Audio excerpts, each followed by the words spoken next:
Hi, everybody. Welcome to the Fire It Up with CJ show. Today we have Dr. Julia Mossbridge, and we're talking about this book, The Premonnition Code, The Science of Precognition, How Sensing the Future Can Change Your Life. So welcome, Julia. Thanks. It's great to be here. So you are a cognitive neuroscientist and experimental psychologist. What does that even mean? I don't know what... Right. Yeah, what does that even mean? Let's see. So a cognitive neuroscientist, and this is what I was trained in. Right now, Yeah, I would call myself more of a futurist because I combine those things with technology development. So it's yeah. all of those things. But cognitive neuroscientists are about generally trying to understand the relationship between the brain and cognition. Okay. So so sort of putting the emphasis on what is it that we're doing when we're thinking and that when we're perceiving and experiencing and putting this all together, this conscious experience, and how does that relate to brain activity, as Hmm. opposed to maybe a systems neuroscientist or a computational neuroscientist who might be focused on sort of what are the algorithms and the circuits that are creating a particular type of outcome in the brain. Oh, So so this is, so yours is how does the brain actually think? yeah, how's the brain related to the mind? That's Oh, another way okay. to think of it, right? So I was trained in that for many years, and then also experimental psychology, specifically and mostly perception, so auditory and visual perception and timing. So how does time work in our perception? It turns out we have to piece together what happened in reality just now. Mm-hmm. We're always living a little bit in the past because we're piecing together what just happened. Mm-hmm. And it turns out that piecing that together is not simple and very interesting to think Mm. about. So that's my scientific background. And then I've been doing a lot of technology development because of my own experiences with precognition in my own life, and then my research into precognition over the last 15 years. And tell me about the technology that you're working on.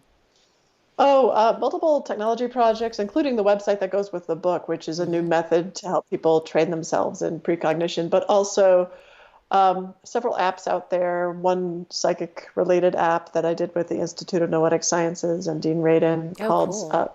yeah, that's called Psi3. And it's just a simple app for a way to test yourself for psychic abilities. It's kind of fun. And then another app called Choice Compass, which I patented, which is a physiological assessment of choices based on your heartbeat and some mathematical regularities I found in heartbeat related to choices. Oh, So, interesting. So that you can actually be more cognizant of how your body is kind of telling you what your choices are. Is that it? yeah, but if someone tries to go get that right now, if they get it on Android, it should work. If they get it on a more recent iPhone, like iPhone 10, it'll probably fail because we need an update, just FYI. Right. Okay. Another piece of technology development is the Loving AI project, which is a project about creating artificial intelligence embedded in technology like robots and avatars to express unconditional love. So, because I'm engaged in using precognition in my everyday life, I, I begin to um, I begin to get signals, and that's actually I'd love to talk about that. I'm sure we'll get there, but We will. uh, yeah, I begin to get signals about what technology is needed, and then I get inspired to develop that. Oh, very exciting. Okay, I'll have to talk to you about that after the show because I have a bunch of ideas related to that same idea that I came up with a couple years ago. So this is going to be exciting. All right, so let's actually go into the premonition code. And in fact, you call it the premonition code, and then you talk about precognition. What is precognition? How is it different than premonition? Right. So we called it the Premonition Code because more people have heard of premonitions than precognition. Hmm. Premonition is also a more feeling-based word. So it comes from the roots pre, before, and moner, to warn. Hmm. And so that's more of a feeling based than any word that contains cognition in it. And Hmm. so we wanted that in the title to draw people's attention that we're talking about sensing something. We're talking about something that's important, sensing something important in the future. And then the code part is about trying to break down what these things we call premonitions are telling us. So Hmm. scientists, yeah, so basically premonitions and precognitions for all intents and purposes can be considered equivalent, but it's kind of like scientists prefer the word precognition because it's more defined. Hmm. Sometimes people say they had a premonition of something, but the thing didn't happen. Hmm. So scientifically, we would say, a genuine precognition includes the idea that it's an accurate precognition. In other words, it's not a precognition if the thing didn't happen, because that's just a thing that you thought.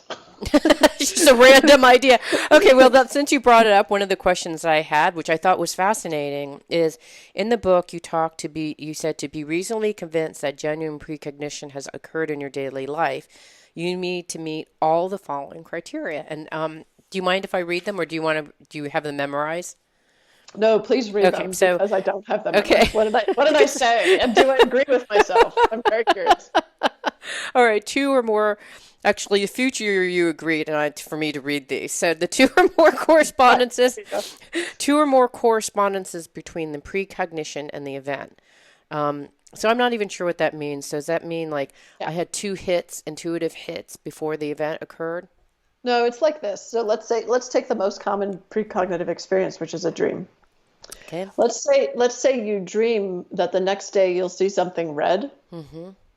That's not really good enough. Okay. There's one correspondence between your dream and the thing, and the chances of you seeing something red is really high. Right. Right. But if you dream that you see a red crocodile that tries to bite you, and the next day you see a red crocodile and it doesn't try to bite you, that can still be considered precognitive, because you've got two correspondences. It didn't try to bite you, so that's not a correspondence. You mean the red and the crocodile are the two pieces? That's right. Okay, got it. Interesting. Does that make sense?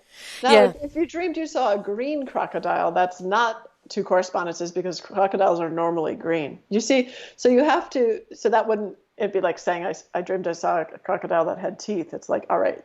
So if it's something out of the ordinary that matches the thing that happens, that's considered a correspondence. Interesting. Okay, because I've had, and just as kind of an unrelated jump, but we'll come back, I promise, in shamanism, you go to these different forms of reality, and one of them is to go into the lower world, in which you actually identify a spirit animal, and until you actually get two views of the spirit animals through two different, like the spirit animal may be flying by, the spirit animal may be looking at you, but it has to be two specific views before they consider it a legitimate contact with the spirit animal. Well, right, because we make up a lot of stuff. Yeah. You're like, I want the spirit animal to be a unicorn. Wasn't that? I think I saw one. Like, yeah, no. Right, exactly. Yeah.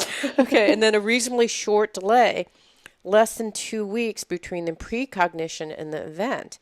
More than two correspondences between the precognition and the event should be required for longer delays. So let me tell you what that means. I'll just interpret each of these, because without reading the context, it's hard. Yeah, it's hard. So let's say you had a dream about a plane that crashed in Atlanta, and you're nervous about this because, of course, maybe you're skilled at precognitive dreaming and you want to let someone know. So you contact someone in Atlanta, and they say, well, we have planes coming in and out of here all day. I can't really say there might be a plane crash, because we already know that. Right. So it doesn't give you much to go on. You do have two correspondences. And then a couple weeks go by, and you still don't have an event that matches your dream. A couple more weeks go by, you still don't have an event. And then let's say 3 months later, there's a plane crash in Atlanta. And you want to say, well, I dreamt of that. I told you so. Yeah, I told you. Yeah. Right.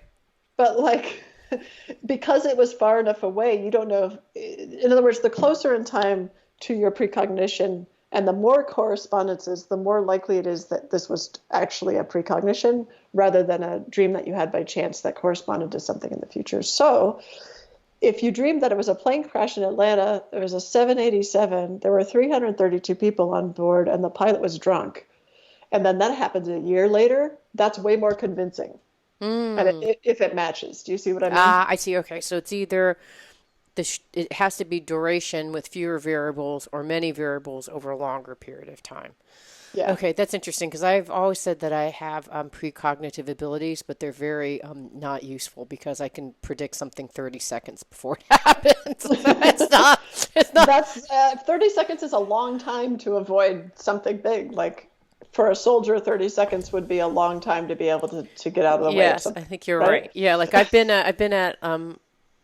I was sitting next to this woman, and her keys fell down, and I actually grabbed them without, I couldn't have known her keys were going to fall down, and I didn't hear. It's just like I put my hand out and I picked up her keys, stuff like that, which is precognition, not super useful. It's totally useful. It's interesting that I hear people remarkably women talk about how they have useless precognition, and I'm guilty of that too. I have sometimes mundane precognition. I'll dream about what someone will post on Facebook the next day. Yeah. Great. I'm going to save the world with that. But also I feel like that's a way to sort of, it can be a way to minimize some skill that is a sign of an ability that can be really helpful. And so I would like to support you and me and everyone out there in not minimizing these things. People tell me their stories. I hear so many precognitive stories, and based on surveys that I haven't done, but many other people have done around the world, precognition is a very common experience. We can't tell from these surveys whether someone's story about it is a genuine precognition or not. Even if they fit those requirements, we still want to go in the lab and find out if the person has higher than average, ability. Right. But it seems to me that this whole societal problem where we have something that is a natural human skill and that we can talk about later has been scientifically vetted to be something that exists is still thought of as weird or strange or creepy or taboo. And that's what I really want to change with this book, is getting people to recognize, like, no, sorry, your precognitive abilities are useful and they can be developed. They're not weird, they're not strange. But I feel like right now what we have is a bunch of people running around and whispering to each other, I was able to sing Happy Birthday. Well, I was able to sing Mary Had a Little Lamb. And it's like, no, people can sing. We can develop this ability. You can go to a voice teacher. You could be in a choir. We can make amazing choruses with our voices. Yeah. And so that's the transition that I'm working on. Yeah, I almost view it when you're saying that, what I visualized was like a car, it has these different features. And all of a sudden, like, you're like, hey, I didn't realize like this car had these features that I didn't realize that it could even do. And instead of going like, oh, well, don't use them because no one even knows about them. The car advertiser never actually marketed them. Right. Exactly. Don't use it. Okay. Right. This one allows me to float up above the other traffic and go forward, but I'm not going to use it. Right. Because I don't believe it. Not a lot of people believe it, and I'm kind of scared of it. Okay, so then the other criteria is no way predicting or causing an event yourself in the normal course of your daily life, even using your unconscious mind. So I think that, yeah. So precognition proper means that it's not just intuition. I mean, let me say it another way. Intuition is like an umbrella term that contains multiple types of intuition, and precognition is one of those types. And what differentiates it from the other types is it's not that you're subconsciously processing information that's there. Like, it's not like I'm inside my house and I'm waking up from bed and I subconsciously hear a rumble, and later I think, I wonder if it might rain, and then I see that it rains. That could feel like precognition, but what happened was subconsciously you heard a rumble in the clouds. And so that's inference. Although it's subconscious, you're inferring it from the information you're receiving. Okay, so I was talking to Sonia Choquette, who had written a book on intuition. She's very intuitive. In fact, she had said Was it The Psychic Pathway that you were talking? Yeah. Sonia, I love that book. But it was a book, I think, called Intuition. And she had said that she had planned a trip for her family to go, and I may be botching up the story. I don't know if she has 3 kids or 4 kids, but she has a family of 4, let's say, to go to Paris. And she booked it. They're ready to go right around Christmas break. And she said, well, we're not going. There's something wrong with the plane. And they're like, what? And she said, no, we're not going to go on the plane. So she canceled the flight. It so happened that flight ended up getting delayed like 2 days. So because of weather and stuff, or a day or 2 or whatever, it got delayed so that they would have only had a really short period in Paris if they had gone. So she described that as intuition. Would you have described that as precognition? Well, so it is intuition because intuition includes precognition. So I think, but I would say it's the specific form, unless she had some kind of subconscious cue, like she saw a news article about how that particular flight was going to be delayed, but she didn't remember seeing it. Unless there was some kind of subconscious cue, it sounds like precognition to me. But, it's up to her to decide what she wants to call that. I think the word intuition is more acceptable to a lot of people, which is probably why she titled her book Intuition, even though what she's talking about is psychic ability. Right. Wait, is it psychic ability or is it precognition? What's the difference then? So I'm like, Okay. intuition, I hear is the umbrella. And then I hear precognition is kind of the scientific form. Premonition is a feeling form of precognition. And then where do they fit in this So psychic schematic? abilities is another umbrella that has members of it that live in intuition and some members that don't. So imagine Oh, another umbrella of hmm. psychic ability. It includes telepathy, mind-to-mind communication, clairvoyance, getting information about events in real time, not from other minds, but just from the world, like maybe reading what's in a computer hard drive or something. Hmm. Um, Precognition, getting accurate information about future events, not through inference or through direct cause. We'll talk about direct cause in a second. Um, Psychokinesis, using your mind to influence the physical world. And I need another umbrella. Oh, here. Medium, mediumship, so talking to dead people. Oh. So I'm not talking right now about what the scientific evidence are for each of those, although there is a scientific approach to each of those, and they have been studied, and some of them have really good evidence. And I'm not talking about that right now, but I'm just pointing out that there are all these skills are called psychic skills. Oh. One of them is precognition and is over here under the intuition umbrella. And what I meant by direct cause. So the two things that exclude something from being precognitive are if you hear it either consciously or subconsciously from data that you already have, like the sound of the thunder. Or direct cause is you literally cause it. Like it's not precognitive to not study for a test in college, and then the night before you dream you're going to fail it, and the next day you fail the test. You know what I mean? That's just called logical consequences. Correct. Right. Exactly. That's not it. That's not what we're talking about here. I'm a precog. Okay, got it. And then extra credit if you record the experience before the event occurs. Okay, so that you don't think like, oh, I had that dream, and that was exactly. It's like, no, you didn't, but you're kind of remembering it differently. I assume Yeah, that that's yeah. what it is. Yeah. And about these things like fooling ourselves and stuff, it's not to blame us because we are, that's how we're built. I mean, our memories are not perfect.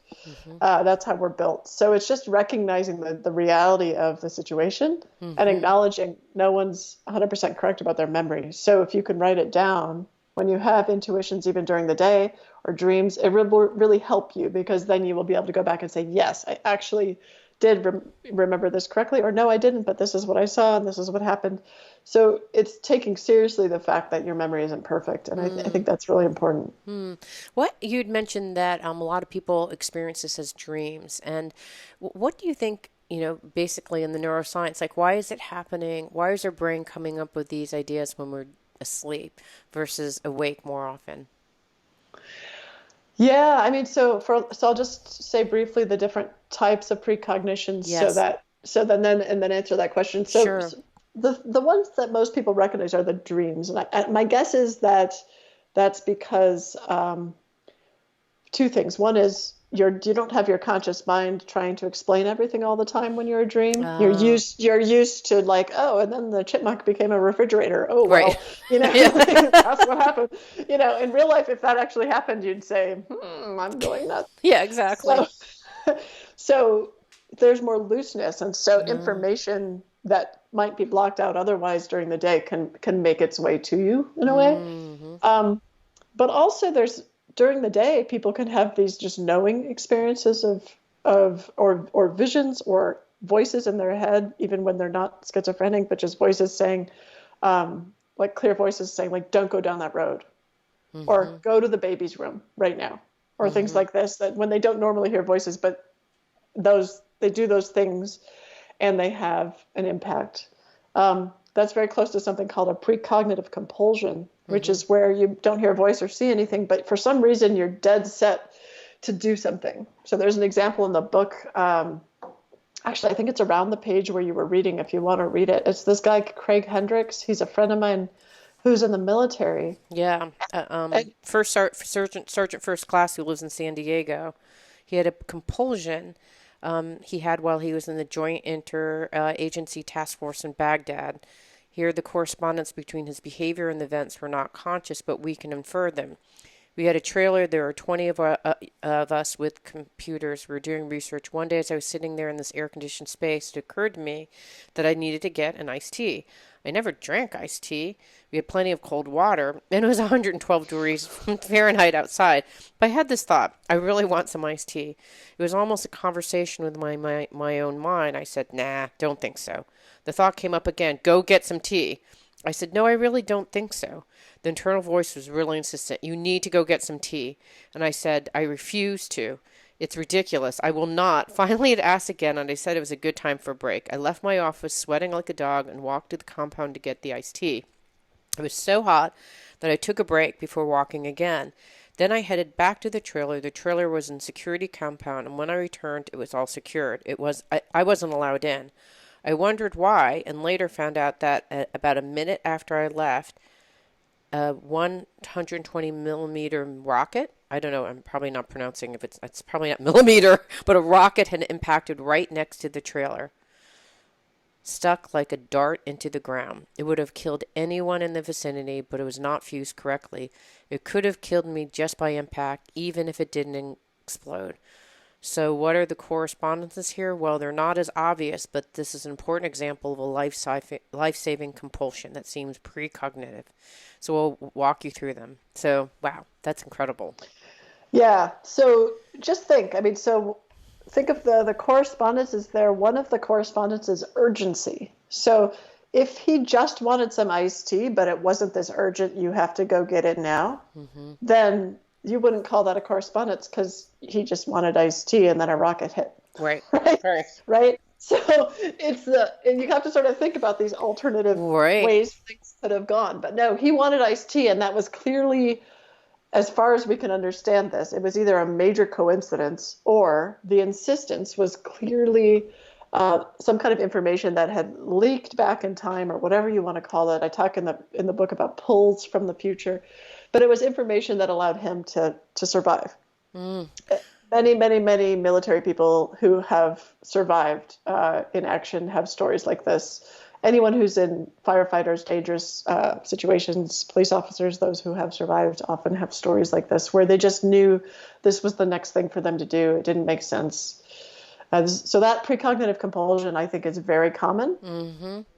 Interesting. And, yeah. And there's this idea of retrocausality, which I thought, what? And then I read it and thought, ooh, that's super cool. So tell us what retrocausality is. I can explain it, or I'm sure you know what it is, since this is something that you study all the time. But tell me what retrocausality is. Yeah, it's not a good term. That's the number one thing that it is. Bad term. Because it's not good for many reasons. So first I'll tell you what it is, and then I'll tell you why it's a bad term. So what it is this idea that events in the future can cause or influence events that occur in the past.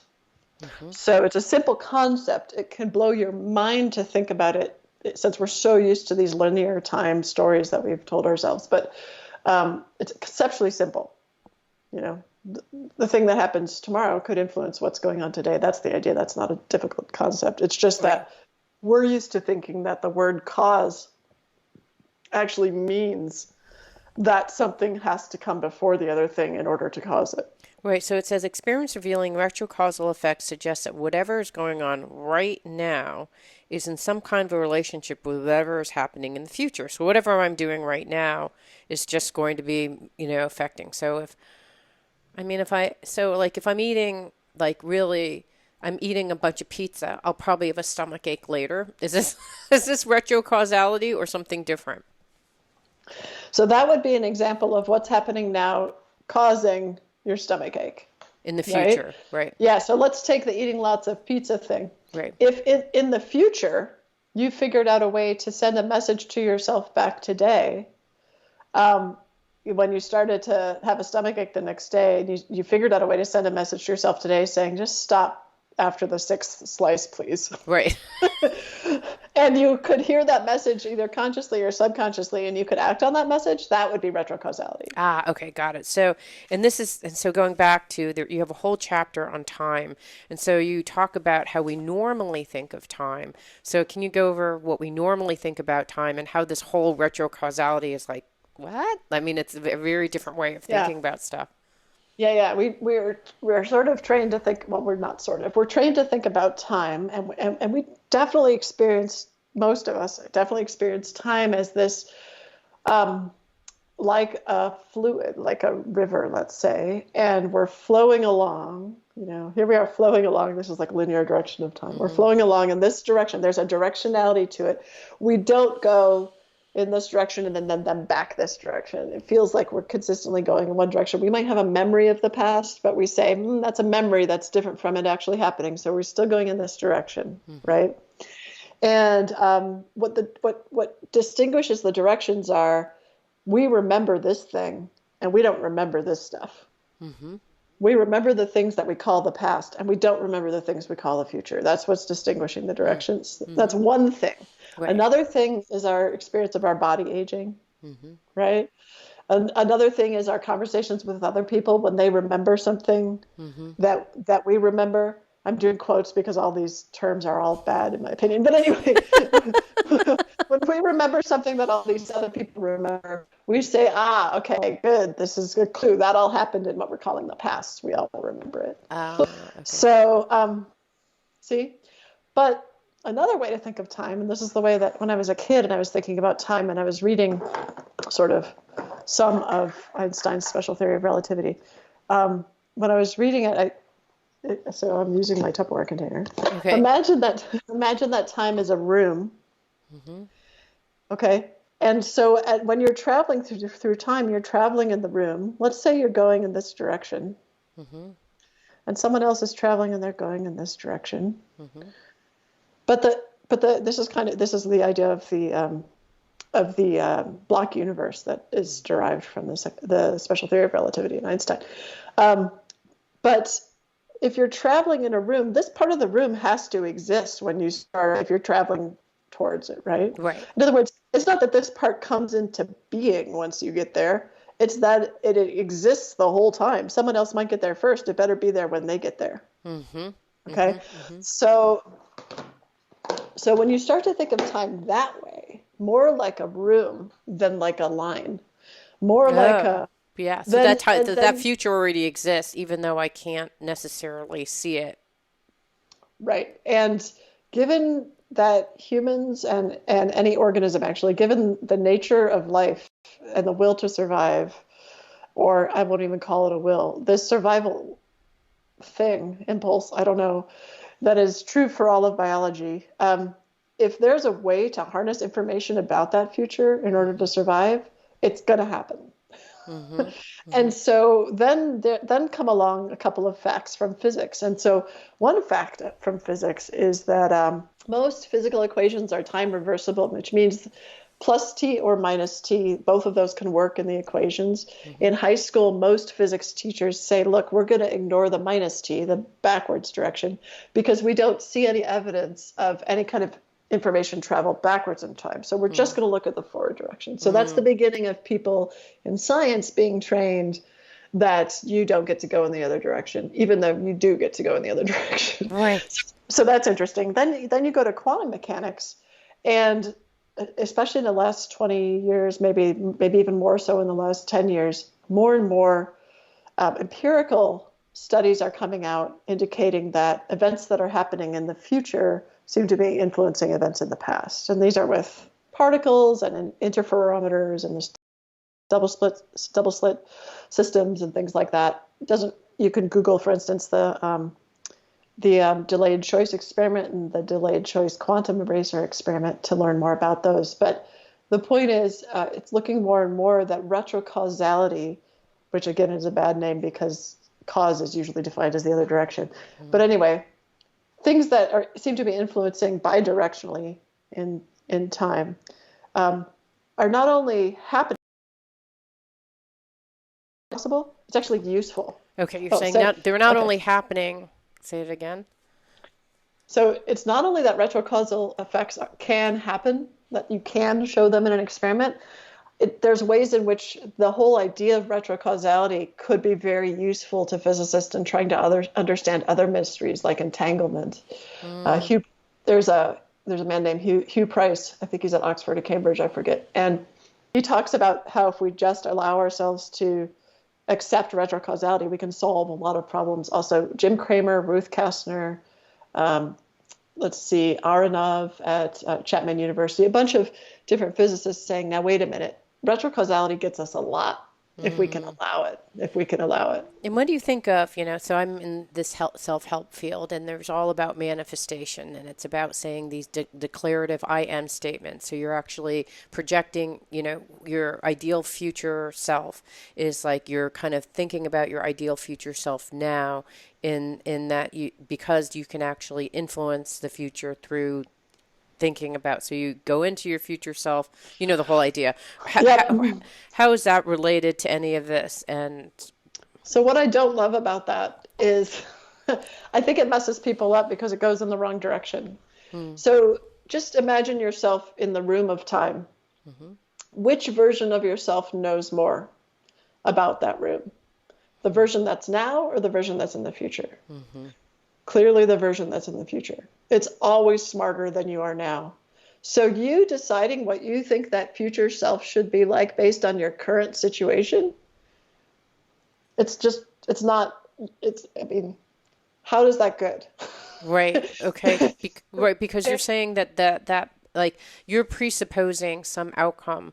There may actually be like an outcome 500 times better than you're presupposing at this very moment. So presupposing that is kind of like, well, yeah, you may want to have $1 million, but you could have had 5, And it's not respecting the wisdom of your future self. So what I'm proposing is, we live in this culture that's very pushy. Yeah. We're going to push our will onto someone or something or even ourselves in the future. And it's just like, what if we just like yinned it up a little bit and we and we received information that would be useful to us now based on the wisdom that our future self has gained. It's like we don't trust our future self I know there's all sorts of reasons, but I do feel like there's a lack of trust that our future self will want things that are good for us. And so building a relationship with yourself across time, so you could say, I don't know what's right. Okay, future self, give me some wisdom on what I could do at this moment. That's right. Yeah, so that I can use my free will to maybe change, or actually now, let's say that the future self, like got into some horrible situation. Well, and you're going down this path, the future self can say, well, we want to consider these factors before you go down this path, giving you free choice to go down a slightly different path than you would have gone if that future self had occurred. Is that what you're saying? So having the relationship with your future self, advising your current now self, is probably better than like, oh, I really want to have that Mercedes-Benz. And it turns out you die in that Mercedes-Benz, right? So exactly. No, exactly. And of course, as you noticed when you were trying to explain what was going on there, I'm sure you thought of, well, but if that future self is talking to you and it already happened, then how do you change it? And so then it brings up this idea of free will. It also brings up this idea of multiple universes, that one path could tell you, don't go down this path, go down this other path. But why isn't that other path talking to you? So there's all sorts of things to work out here. But what I can tell you, the upshot practically is that if you, scientifically, it's fun to try to work them out, but not going to work them out anytime soon. But the upshot is practically, if you train yourself to do precognition on a daily basis or a weekly basis or as a practice, kind of like you would do meditation or yoga, if you train yourself to do it, what happens is you start making this loving, connected relationship with your future self and with your past selves. And it begins to be just so powerful and relaxing because you recognize that you, at this present moment, don't have to have everything, do everything, or be everything. You have this whole life. And it's just such a relaxing thing to recognize I'm actually always stupider than my future self. It's so relaxing. It's like, I don't have to know. I'm just the present self. Right. The future self will know, and it'll just be like, of course I know because that's what happened. But so it's, the experience is it's a life-shifting experience that's really powerful, and it allows you to let go in a way that a lot of, because you're letting go and surrendering to yourself. Okay, so I know that you had said that your mission is to, so you had, your mission you said is to doing research to teach and learn about love and time. And when I read that, I thought, what? So, and then you just used an example again of how those two relate. So can you give me maybe some personal examples where you were in dialogue with your future self that it kind of allowed you to relax and go, I'm just my present stupid self. In my case, like, I'm my present stupid self, and my future self knows, and whatever. I can just relax. So, can you give me a specific example of that? So first, I want to say that while my purpose in life is to teach and learn about love and time, I am very clear that there's a relationship between the two of them, and putting that relationship into words and really discovering that is something that that remains for another book. It's important to me, but I don't totally understand it. Of course, I may never totally understand it, but it's sure interesting. Mm-hmm. Having said that, here are some examples. It feels like a habit that I have, and I really enjoy it. So here's an extremely powerful example, and then I'll give you some mundane ones. Mm-hmm. So an extremely powerful one is when my boyfriend at the time, husband now, was dying from a lung disease. So by the way, he's fine. Okay. But at the time, right, it's like I'm confused. Okay, good. Yeah. So he's fine. But at the time, he was clearly dying. Like everyone was like, well, he's dying. And there was no way to fix him. And we tried everything for years, and he was just getting worse and worse. He could barely breathe. He had lost, 50 pounds and was just a sack of bones. And it was really horrible. And I was in the garden. I was taking a break. He might have been in the hospital at this point. I can't remember. But I needed a break, so I was gardening.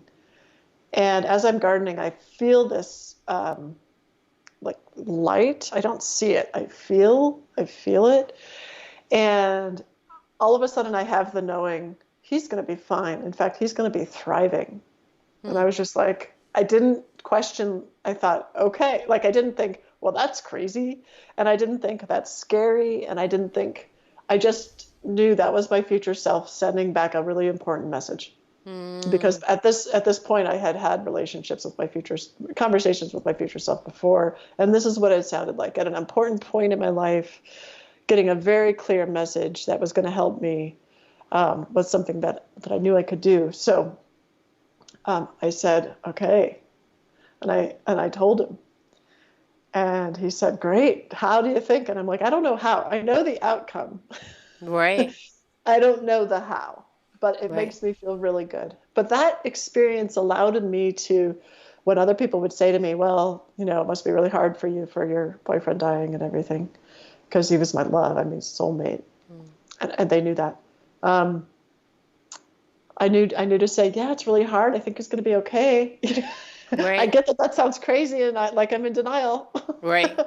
And then he would all of a sudden decided, and I think it helped him because he decided he wanted to be on the lung transplant list, which was something he had decided against before. And then they found lungs, and then they transplanted both his lungs, and then he rehabbed, and he's doing great, no problems in the last 5.5 years. So, and he's thriving. And so that was a really powerful time. And every time now that I have excess love and energy and focus, I will send that message back multiple times to myself in the garden. Oh, that's sweet. Oh, wow. Wow. So it's a wonderful relationship to have with yourself. Yeah. To know that your future self is looking out for you. And we can create that just by starting it now with our past selves. So yeah, to have that. Well, I hadn't even thought about that. So I'm building a relationship so I can talk to my younger self saying, it's okay. I know this, like, whatever in middle school seems awful, but you're going to live through it and you're going to be stronger from it or whatever. Wow.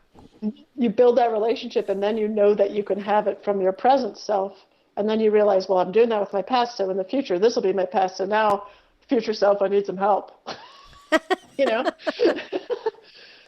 So here's a mundane thing. So like I do this during the day. I look at my calendar on the Google Calendar every day, and I'll look through my meetings. And I'll say, future self, which of these meetings is going to be canceled? And I'll know. And for the most, I'm not 100% correct, but for the most part, I'll know. And then later in the day, I'll be looking for their email, and there it'll come, and I'll say, great, now I have extra time to do that. So it's simple, mundane things too. Yeah, I actually have that too. I kind of have this instinctual, and I guess it's maybe a precognition. I didn't know what term to call it, but it's this kind of intuition like, I think they're going to flake on me. This guest is going to Yeah. flake. And then actually yesterday I thought this guest is going to flake on me. I just know it. So then but I actually had information beforehand, but then I contacted them saying, is this person going to show up? And then they didn't show up, and I was like, oh, they seem like they're going to flake. Then they sent me a text 3 hours before saying, I'm on. And I was like, oh, okay, well, we're on. I'm glad. That worked out great. I read the book, all this stuff. And then 3 hours later, he's like, I forgot I had a plane flight to Switzerland. I'm like, Yeah. He didn't know he was going to flake, but you knew. but then I didn't trust it. You know what I mean? I didn't trust. I Sure. kind of had this initial sense, and I didn't trust it. I trusted it enough to contact the folks in the PR agency and all those things, but not enough to. But when I saw the email that said, or text that said, I'm coming, I'll be there, I assumed, well, that's it. And then I run off to another meeting. So, Right. And I start to think that this trusting piece, I mean, there's a reason why you don't trust it because sometimes you're not right, like just like no one's 100% accurate. yeah. But I start to believe that this trusting piece, I almost feel like you can trust more the ones that are more important. So, like my experience in the garden, I trusted that a lot because it was so powerful. I mean, when I'm looking through my calendar, I don't get a shaft of light and you know what I mean? Right. It doesn't feel so powerful. Right. But these powerful ones that seem to come out of nowhere, you're not obsessing over the thing, you're not even thinking about it, and all of a Right. sudden you're like, I know this.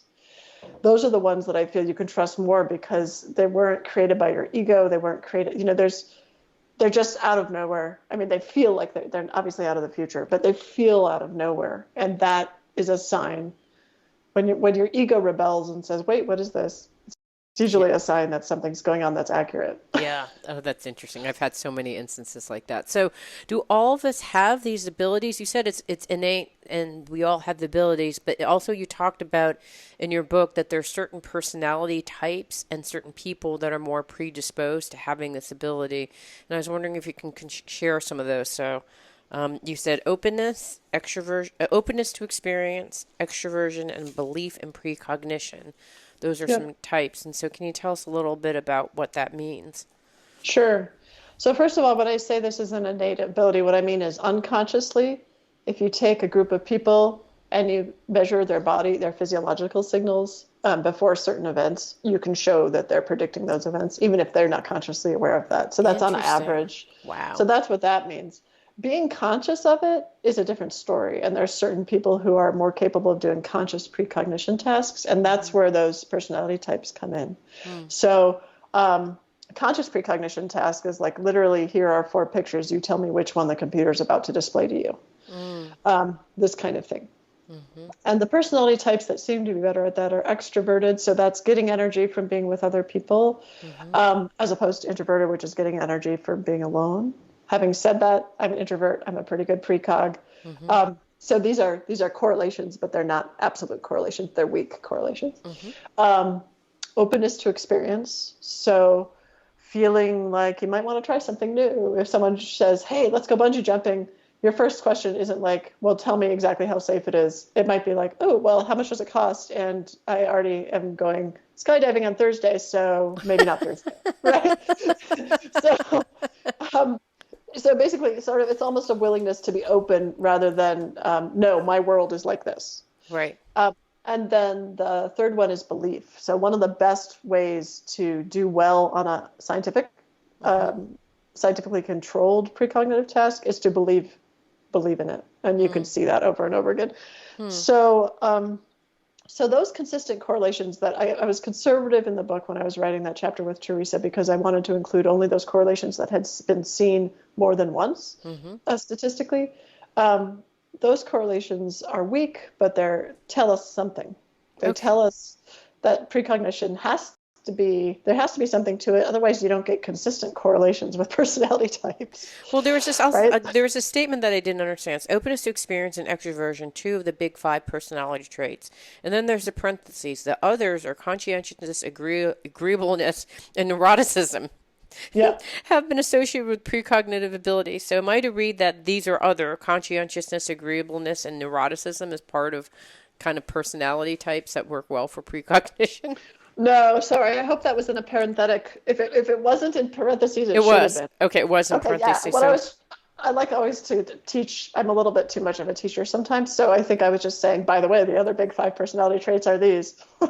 But the ones that correlate with precognition are openness. Ah, oh, I see. Okay, got it. Got it. Yeah, Okay, I was just those sort are of being informative okay, for got it. Okay, these are the other ones that probably when people confusing. have personality traits, except these are the three that correlated that had related to precognition. Yeah, Got it. Okay, got it. yeah, yeah. Um, all right, and so I wanted to go back to talking about time, and we talked, and you said, and I think we talked about one of these three things, but you said here are the three things that we have to let go about with respect to time. So let go of the idea that just because the time flows in one direction, your waking experience does not mean it flows in the same direction in the physical world. And then you gave us the example of the Tupperware box. Yeah. And then you said it's hard to figure out the difference between pushes towards the future versus pulls. So that seems it's hard to figure out the difference between pushes toward the future versus pulls from the future. So is that like the guy? So give me an example for the examples that we shared so far. Like you're out gardening, the guy in Iraq or in the war Yeah, zone. yeah, yeah. Okay, so I'm out gardening. A push would be like one of these affirmations or intentions. Like, I feel a shaft, like I'm saying to myself, I feel a shaft of light. I feel that my partner's going to feel well in the future. I feel total faith that everything will be fine. But none of those things are true, just something I want to feel. That's a push. Okay, And towards the a future. yeah, a pull would be exactly what happened. Like, out of seeming nowhere, I have this experience. And I wasn't thinking I want to have this experience right now. But when I say it's hard to tell the difference between those, Mm, what I mean is from the outside, outside of your own experience, if someone's watching, they might have a hard time telling which one was happening. yeah, I think even experientially, like, was I thinking that or did it just happen? I guess you're saying that you weren't thinking, you were thinking, gosh, you're gardening. Were you thinking, I wonder what's going to happen to my boyfriend? No. So then Oh, the shaft of light just came, and then you thought, oh, my future self is communicating to me, and that's pulling you from a pull from the future saying, hey, see that white light and then you went, ah, I have with my boyfriend, not knowing like what is a white light, what does that mean, were they shining on the plants, you just kind of knew, you know what I right. It mean, wasn't like an it could have been analytical like all state. sorts of different things like that, like Right. maybe I was thinking at that moment, we need some more sun here, and like sun came beaming down, you knew, you kind of connected, and then there was an inner knowing that that light is related to my boyfriend being cured of this lung cancer. Well, yeah, and it wasn't visible. It was internal.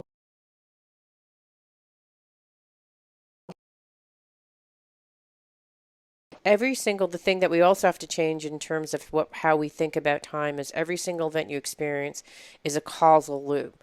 Um, so can you tell me what? Because if it's not, it could be fantasy thinking.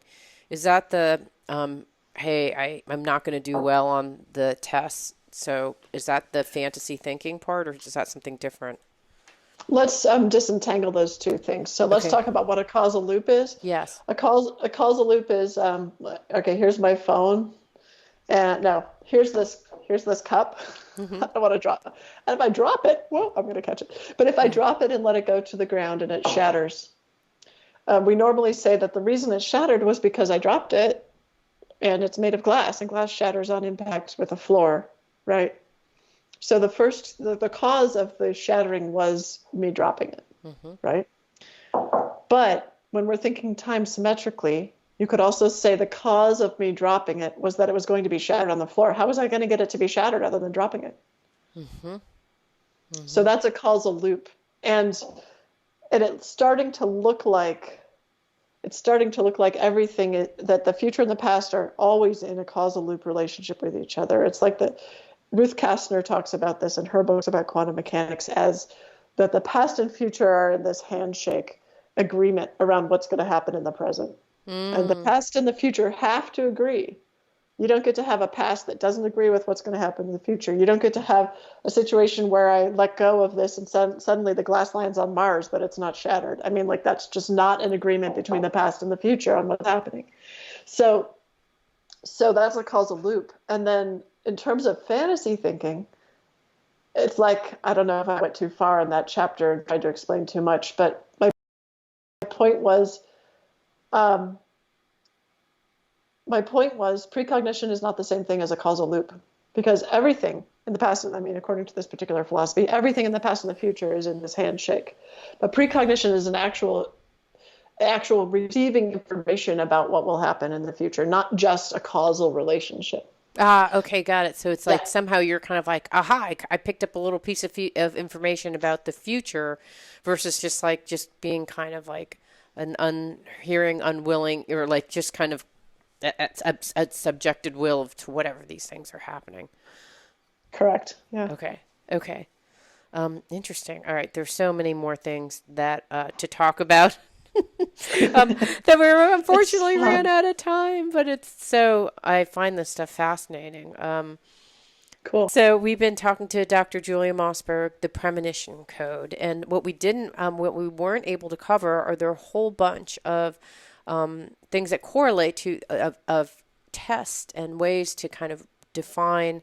You called it to have controlled precognition and have better, more accurate results. And so there's a whole section within your book about how to do that, and website and resources. And it sounds like technology that will help you kind of get a sense of these things. So thank you so much. How interesting. Cool. Yeah. So all that technology is at thepremonitioncode.com. So check that out. Okay, cool. Thank you. Cool. It means so much to me that you're listening to the show. I would love your support in any way by giving me comments below, or to subscribe to the show, or share the show with friends. Thank you again for your support. Love and blessings.